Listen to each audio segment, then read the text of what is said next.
Party సిద్ధాంతం కోసం పనిచేసే వ్యక్తినని, పార్టీకి మించింది ఏదీ లేదని తన వైఖరిని కిషన్ రెడ్డి స్పష్టం చేశారు. ఇప్పటివరకు పార్టీని ఏదీ అడగలేదని, అన్ని పార్టీనే ఇచ్చిందని, పార్టీ ఏ బాధ్యత ఇచ్చినా సమర్థవంతంగా నిర్వహించడానికి సిద్ధంగా ఉన్నట్లు వివరించారు. ఇక కేంద్ర మంత్రి పదవి కూడా ప్రధాని మోదీ పిలిచి ఇచ్చారన్న విషయాన్ని గుర్తు చేశారు కిషన్ రెడ్డి.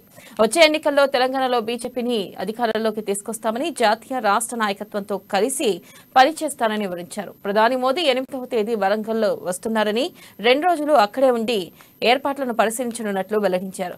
ఇంకా పార్టీలో ఎలాంటి అలకా లేదని ఆనందంగానే ఉన్నామన్నారు.